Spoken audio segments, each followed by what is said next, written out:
Welcome to Wayne County Connection. I'm your host, Michael Sweigart. It's a pleasure to have you join us again today as we are promoting Wayne County as a great place to work, live, and play. As always, I encourage you to do your part to make Wayne County a great place to work, live, and play as well. And you can do that by starting at our webpage, waynet.org/cc. There you can find information about today's guest, past guests, and other information related to our show and things going on in Wayne County. One of the things that we encourage you to do is to share the program with your friends, neighbors that are either in the county or out of the county. As you know, we air on Channel 11 WCTV, but the program is also available streaming and on demand online, and you can find out more information about that and links to that you can share by visiting our website at waynet.org/cc. I would also encourage you to visit the WayneNet calendar to find out what's going on in our communities around Wayne County and where you can get involved, maybe as a volunteer, maybe as a participant, or in whatever way that you can engage to make Wayne County a great place to work, live, and play. One of the things that we'd like to do here on Wayne County Connection is to promote our school systems, and we're in a series right now where we're talking with the school superintendents, and so I would like to have you join me in welcoming to our community and to the program Dr. Kyle Barrentine. Doctor, welcome to the show. Thank you. It's great to be here. As for those of you that don't know, Dr. Barrentine is the new superintendent of the Nettle Creek Schools up in Hagerstown, and we're going to get to know him today and find out a little bit about what's going on there. So, Dr. Barrentine, again, welcome to the show. And as usual, I'd like to start with the get to know you part of our program, where I'd like for you to tell our viewers a little bit about yourself. Sure. Well, I'm actually originally from Atlanta, Georgia. My dad worked for Eli Lilly, and we lived there for all the way up until right before my 7th grade year. Mm-hmm. And he was transferred to Indiana, which was the world headquarters of Eli Lilly. And we went from suburban Atlanta to rural Greenfield, Indiana, and I went to Eastern Hancock High School. So it was quite of a culture shock for me at that time, but had a great experience at Eastern Hancock, a lot of great teachers, and went to Butler University from there. I started my teaching career in Hagerstown as an English teacher, and really my goal was to be a varsity coach, and I wasn't sure if I wanted to do football or if I wanted to do basketball, and it ended up where basketball was what I ended up following, and so I kind of followed that career path to where I became a varsity basketball coach, and then in Greensburg, one of my true mentors, Tom Hunter, who's now the superintendent at Greensburg, was my principal. He said, you know, we need people like you to go into administration, and I don't know what he meant at that time, and I probably still don't know what he means, but I took it as a compliment, and so I started working toward getting my principal licensure, and then I went into administration. And then I kind of started following that, you know, assistant principal to a principal. And then somewhere along the line, I believe when I was in Noblesville, I thought, you know, I really would like to be in central office or be a superintendent someday. I had some really good superintendents who gave me a lot of good direction and experiences. And so eventually I went back and got my doctorate, my PhD from Indiana State. I did the Wednesday residency program. One of my cohort members is Dr. Phil Hauer at Western Wayne. And so George and I are pretty close, having shared that experience for well, basically a school year, but we shared rides. Okay. So it's in Terre Haute. Right. And so we would ride to Terre Haute and back every Wednesday for 32 Wednesdays. And so we really got to know each other well and have continued on with our friendship from there. And so, you know, being qualified on paper to be a superintendent, I really wanted to be qualified anything really from K through higher ed. You know, as I look toward the end of my career down the road, of course, you know, being able to serve as an adjunct professor or something like that, you know, the doctorate allows me to be qualified to do those kinds of things. So, so that's kind of it in a nutshell. I'm married, and we have 4 kids, and my wife's a teacher. My oldest daughter is just starting her first semester as a teacher. She's doing a maternity leave right now and they've already hired her for next school year for a full-time job. Nice. And so we go all the way from 4th grade to 22. There you go. Yeah. That's quite a span. I'm going to pick up on some of the things that you mentioned there. The first thing is that you're not a native resident of the area, but you moved here as a child to the East Central Indiana area, and then started your career actually in Hagerstown in '93, and you were there for a couple of years. You told me before the show that you had a positive experience there as a teacher, and probably would have stayed if it had been available. Opportunities had been available for both you and your wife at the time. Right. I had a great experience. It was interesting because back then, teaching jobs were scarce. It's not like they are now. And it was difficult. I was an English teacher. And so trying to find an opening to where, we didn't have to move completely out of state or, way out of the region. So there was an English opening at Hagerstown, and Mark Childs hired me for that position. I had a great experience. Joe Bachmeyer was the associate principal at the high school. And so between the two of them, I really felt like I had some really good feedback on my instructional practices, on my interactions with kids, and they were very encouraging. And I just had a great experience. The community was great. We rented a house the first year right across the street from Hartley Hills Golf Course on Jones Road, and then bought a house catty corner from the Rendezvous in downtown, a block behind Welliver's. And so just really had a great experience at Hagerstown. And then left and went to a variety of school systems in Indiana before you moved up. And there was an article just recently in the Pile Item about your history, and you'd spent a couple of years at some schools that were having some difficulty. They were lower rated schools, and you were brought in as kind of a fix-it, kind of help them improve their school ratings. Yeah, my first really true jump into that was in Decatur Township, which is in Indianapolis. And people will say, well, this is an F school.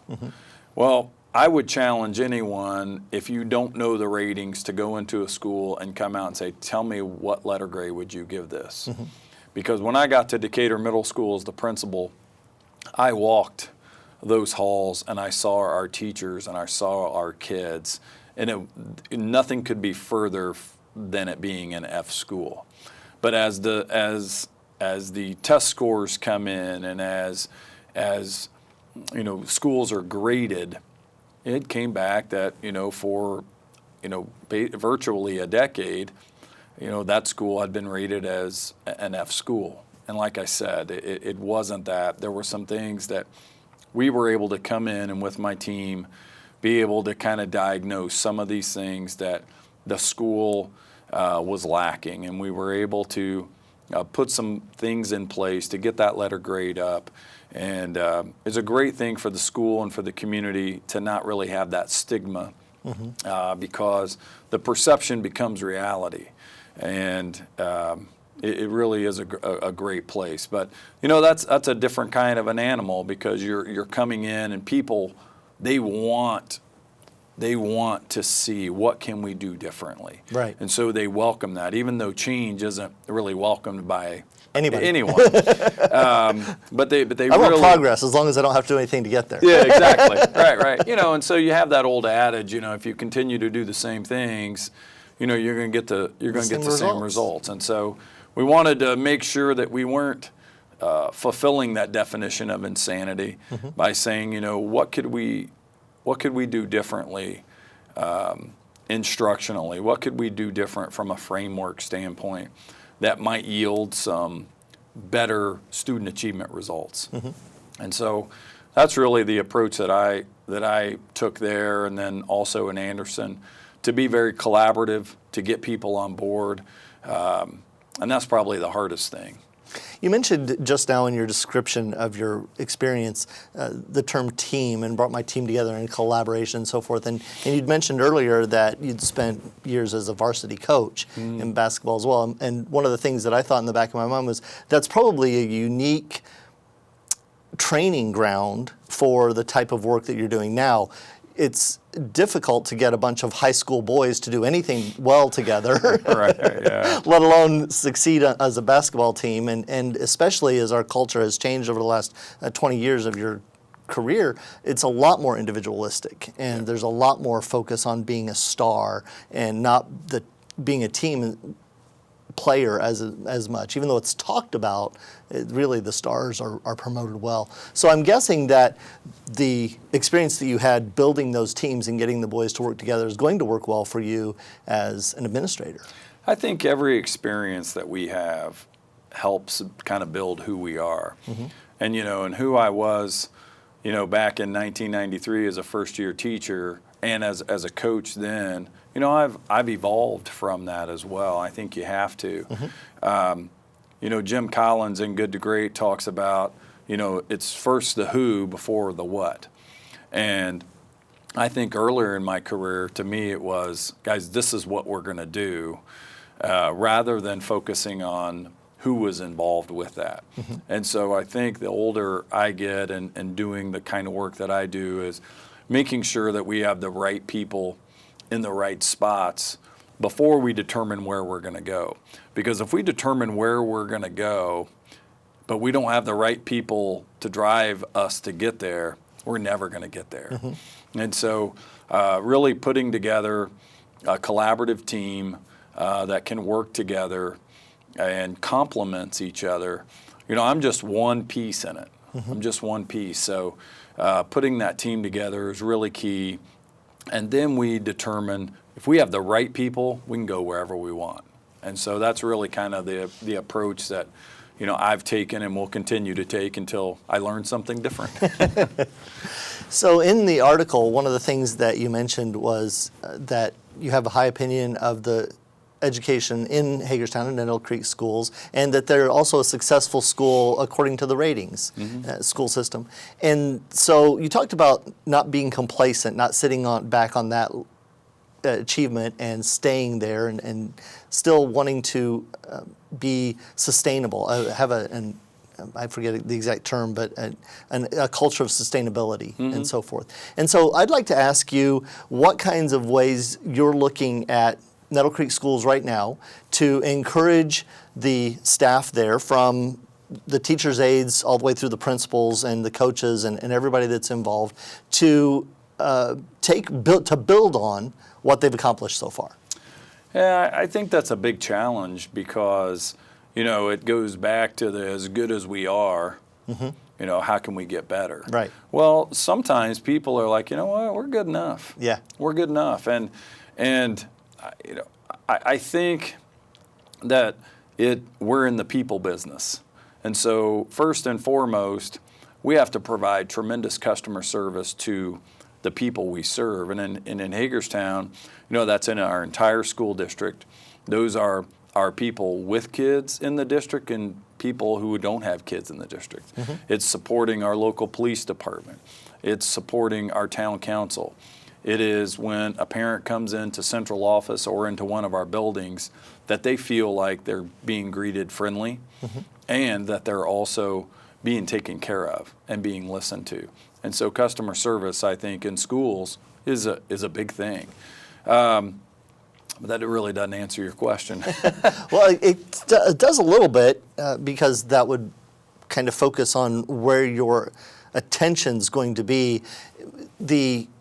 Some people, like you said, were really focused on the what versus the who. Yeah. And your statement there is we're focused not only on our students but on our whole community. Our whole community makes up the school system. Yeah, and I think when when I think of schools,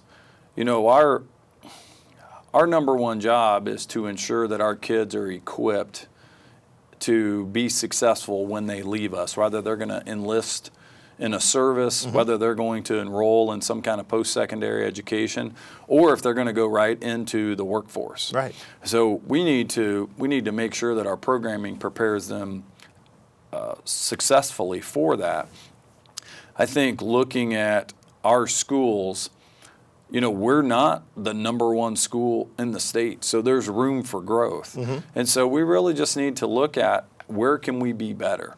Where can we be better as a superintendent, as a central office, as a teacher, as an administrative assistant? Whatever your role is, are you as good as you possibly can be? And so I think that when I move from there, I hope that what we've been able to do is improve Hagerstown to a level that it's sustainable. We're not going to create things that, this will be a one-year flash in the pan kind of thing. This is something that's sustainable through time that's going to allow us to continue to be successful.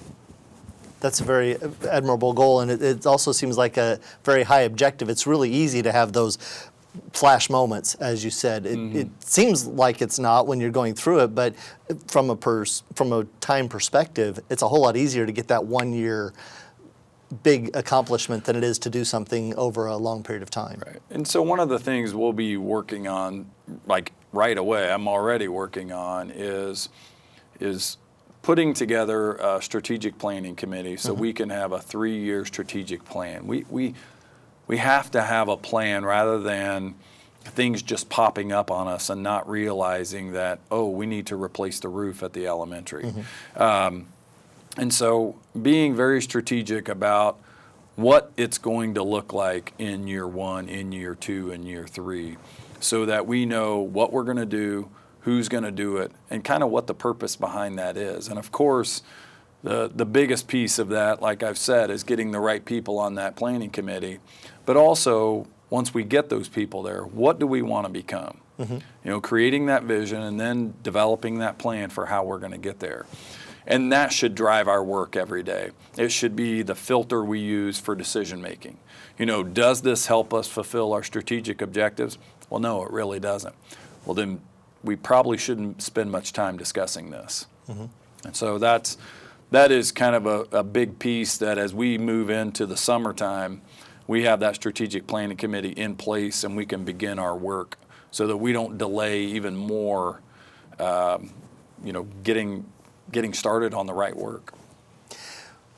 That's very important from your seat right now as the superintendent of the schools to look at the overall picture of what's going on in Nettle Creek Schools and to have those strategic plans in place. I'm thinking as a parent, though, if I'm going to come to you as a parent and look at, say, okay, Kyle, tell me, how's this going to help the education of my student right now who's in 6th grade and I'm looking to graduate them from Hagerstown? Or I'm in a community near to Hagerstown and I'm not really sure that that's the best fit for my kid in the school system. And you've got this program over here that might be a little bit more in tune to my child's particular needs and talents and abilities.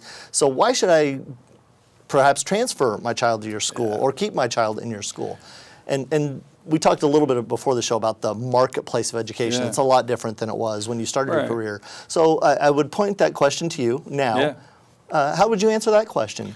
Well, I'll preface that by saying that we are in an open market education system. When I was in school and even when I started, there were boundaries. And unless you chose to go to a private school, you went to your home school. There just really wasn't any way around that. Now, most schools have open enrollment to where you can go wherever you want. The money follows the kid. So our average daily membership, our ADM, our enrollment is that big number that drives our revenue. And so to me, we have to be very aware of our facilities, our programming, our people. And we have to be the biggest advocate for our school district than anyone. you might have, I'm really upset with Dr. Barrentine because he did X, Y, and Z, and that's fine. I welcome those conversations, but when we leave the room, we have to be Hagerstown Tigers. We have to be on the same page out in the community, so everybody gets a good feel about what's going on at the school. A parent coming to me, the first thing I would point to would be our people. I think we have great people at Hagerstown. There are people who I taught with back in '93 and through '95 who are still there. Great people. The community is really strong. I mean, there's a tremendous sense of Tiger pride in Hagerstown and in our school district.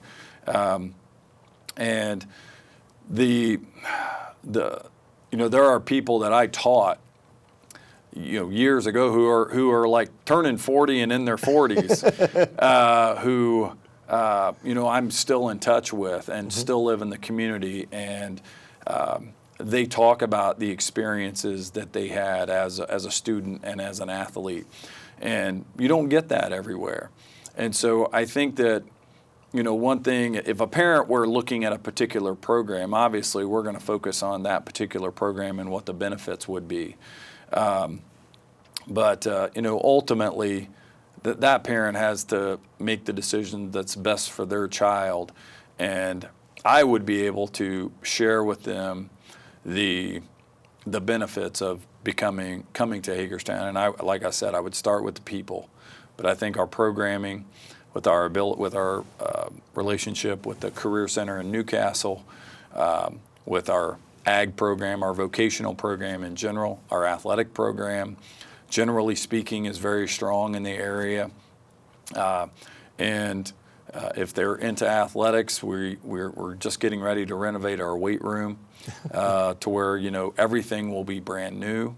And those are the kinds of things that we talk about with being strategic, is having a repair and replacement and maintenance plan for all of our things, so that facilities or equipment, they don't get to such a point where it's like, oh man, we probably should have been maintaining that along the way, or have some kind of replacement plan, rather than going, we need a whole new weight room. And so we want to provide the very best for our community, while also being responsible stewards of the dollar. Mm-hmm. So we've talked about a lot in the program, and we're coming toward the end of our program at this point. So I would like to ask you now, what are the things that you would encourage the residents of Nettle Creek Schools in particular, but Wayne County in general, what we can do to make schools a great place to work, live, and play? And they are. They're great places to work, they're places to learn, and they're also places to have fun. Seems kind of out of the blue. I didn't prep you for that one. Yeah. I said I wouldn't ask you any hardball questions. And Well, I think that, I know Dr. Blessing, and I know Dr. Fellhauer. I knew them prior to coming to Nettle Creek. I don't know Mr. Stevenson that well, and he's retired. I have met him, and seems like a great guy. And there is a tremendous collaborative feel among the superintendents in our county, and I think that we can help each other make Wayne County, this kind of place where we work, live, and play, and have a great sense of community among the school district. It's always going to be competitive, whether you're talking about athletics or you're talking about kids. But if we can figure out ways to collaborate among the school districts to do things in the best interest of our students, we're all going to win with regard to that. And so, I would say for parents coming to school events that, you be good models for our kids. And I would say, working in Nettle Creek School Corporation, that's one of the hardest jobs I'm going to have. Is not that it's not a great place, but it's one of the biggest challenges, because the applicant pool is nowhere near what it used to be. Right. And so that's one of the biggest challenges. But once you get people there, then you have to support them and grow them so that they'll stay. Do you see any specific impacts for Nettle Creek Schools coming out of the recent Red for Ed movement that was in the news in the fall, or the State of the State comments by Governor Holcomb that are going to affect this district directly? Well, specifically, not just for Nettle Creek. I think there's a lot going on with the, I think the Red for Ed was a great thing for educators across our state and across the country. I mean, I have family in North Carolina who, because of social media, sends me this link and says, "Tell me about this. What's going on?" And I think it's just a great opportunity to put a spotlight on the great work that teachers do day in and day out. Not only that, but we're a lot more than just an instructional manager in a classroom now. There is a lot placed on schools to support our kids, and we welcome it with open arms. But oftentimes it puts instruction to the back burner. And we need to recognize that our teachers work incredibly hard, and it's more than just putting together a lesson plan and grading papers. It's so much more than honestly, if that's all we had to do, it'd be an easy job. it would be a lot. It would be a lot easier. And there, of course, there's a certain art and science to that as well.